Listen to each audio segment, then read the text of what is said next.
Okay, so before jumping into it, I just wanted to take a few minutes to talk a little bit about my past projects, not to make it as some kind of biography thing, but more simply to explain how I came to gather all the skills necessary to become a matte painter in today's industry. Because I think that matte painting is still a VFX discipline that is slightly misunderstood, I would say. And I guess it's mostly because it is just a discipline that requires quite a lot of different skills, knowledge into different fields and softwares. And it is also a discipline that can be applied in many cases along the VFX pipeline. So in my case, I used to be, this kid that used to draw a lot, and I was really passionate about films like Jurassic Park, Star Wars, all the usual stuff. So, but I never considered to do anything in movies for a very long time. So everything sort of happened by accident up until to a certain point. So it's not until 2014 that I really made the decision to work in films. Um, so so I would say that's the first thing is I had a strong interest and passion for films and art. That is obviously the basis. But as I said, I never really could find a way to do this professionally up at least until 2003. I mean, still, I went to art school basically for a year because I still wanted to do something in art, but I had once again no clear direction, no clear goal of what I wanted to do. But this just brings me to the other really important thing is the art fundamentals. I learned how to draw, I learned perspective, anatomy, the fundamentals, and I still think that is a skill that is really valuable, even if you do only CG environments. Having your art fundamentals is still something that is really important about composition as well.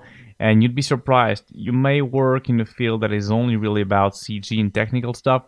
A lot of art directors and leads and recruiters still look for people who have like a traditional background or at least their fundamentals. So that taught me the first really, or this second really important skill. So first it was the interest, as I said, but then now the first skill, art fundamentals, the traditional drawing skill, I would say. But then what I did is to go on into a musical career for that. So I actually stopped drawing after 2003 for more than a decade. And so at that point, during this very long decade in which I did music, I wasn't interested into films anymore at all.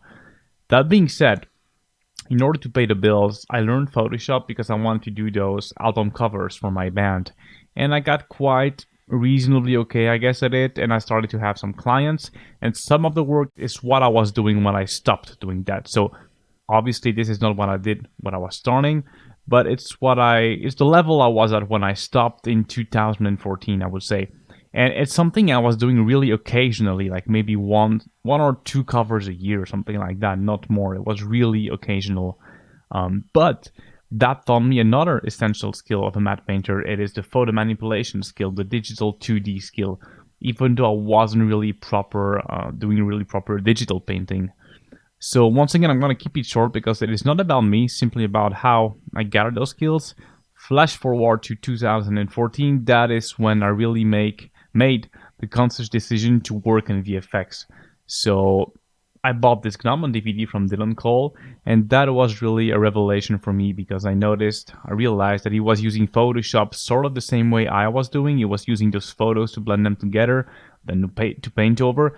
And I realized that I sort of had this skill, not as good as him, obviously, and I wasn't applying it to the same kind of art, but I felt like I could really do it. So that was the second essential skill that I put together along with the first one, which was like the traditional drawing skill. Now, so what I did is start to really work really hard for this, and I would say like the first 2-3 years, so 2014, 15, 16, was really about that, about working really hard. I never tried to apply anywhere, to be honest. I don't think I did, or really almost no company. So I wasn't really trying to get that job right away. My main focus was really to get better. So, by the way, that's also something I would maybe encourage you guys to consider at least. It's fine to be jobless for a moment. You can use that time to become better and work on your skill. Do a lot of personal work. I know that in my case, that really helped me a lot. So I kept doing that, and slowly I started to have my first freelance gigs.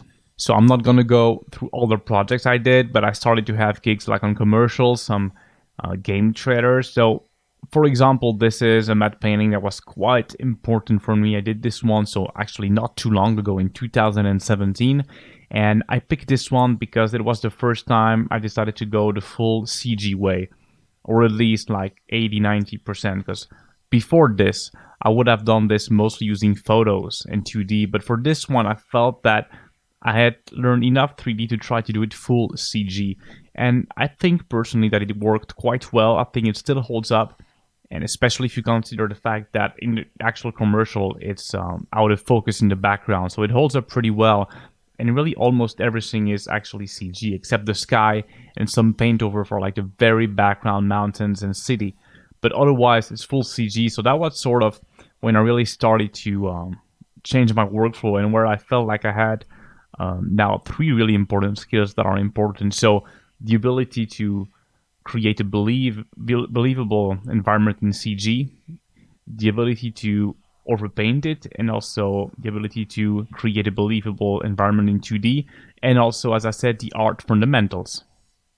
Which brings me to this one. So this one is also one I picked because it was the first really professional gig I was hired on, not as a matte painter, but as a concept artist. So because you can obviously use your matte painting skills to do concept art, and it's something a lot of matte painters do. I do it as well, and I really enjoy doing it. So in this case, what I did is design all the shots and environments and provide some references to the VFX team. And I also did a matte painting actually and provided the team with some basic 3D geometry. So which brings me to this other commercial I had the chance to work on, this time as a matte painter actually. So this was, in my opinion, one of the first really professional matte painting gigs I had, in which I was asked to do like a full animated matte painting. So in this case, the setup, it's pretty simple. It is just for the city, so a basic 2D matte painting done in Photoshop, then projected inside of Nuke, and you can see here the final comp. Yeah, so that was a really fun project to work on. And then after that, I did some other commercials, but at some point at the end of 2017, I had the chance to work with Axis Studios on a few projects, one of them being this trailer, this cinematic for Destiny 2, Warmon expansion, which was, by the way, directed by my good friend Sava. And so that was really cool stuff to work on as well. And even though I was working freelance, I actually went on site to do it, which was quite a cool experience. And that was really the first time where I was really in a studio, actually, to be honest. So as you can see, it wasn't that long ago. It was less than 2 years ago, actually. So for this one, what I did was mostly all the backgrounds. So I did the skies, like a big 360 sky dome for every shot, and I painted some of the really background mountains, some of the atmosphere, really, to make the transition between the CG and the 2D matte painting come together. So in this case, this is also why I'm talking about it, this was another type of workflow, and I'll come back to that later. This was just painting on top of renders and doing purely 2D stuff.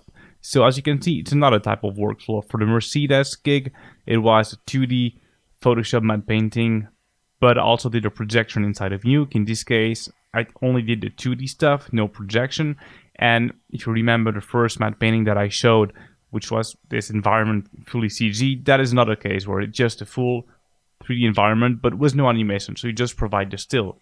And all of that is going to bring me to what I did next, which is going to Industrial Light and Magic in London, where I had the chance to work so on Jurassic World mostly.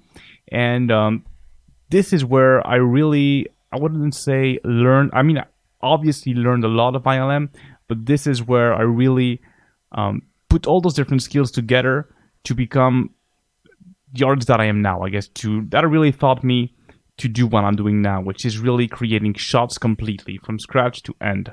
And what I mean is just simply being able to handle any aspect of a shot. It doesn't necessarily mean you're going to do the whole shot by yourself, but it just means being able to do the simple 2D stuff, the projection stuff, complicated or simple, the full CG environments, some compositing. So really being able to master all those different skills and softwares. And I would say that this tutorial is going to be mostly about the type of work I did there, and the type of work I'm doing now at Axis Animation, where I'm currently am. So I work there as a lead matte painter. I also do some concept work, which brings me to this trailer we did really recently for Magic the Gathering War of the Spark expansion. So that was also a really fun project to work on, really different in terms of style and colors. There was actually a lot of 2D involved here, even though a lot of stuff was CG. My job was mostly, once again, to create a big 360 sky dome, then to integrate all the background cities into it. So there was actually a lot of painting, and it was quite challenging because it was really, just because of the color palette, I guess. That was the most challenging thing for me.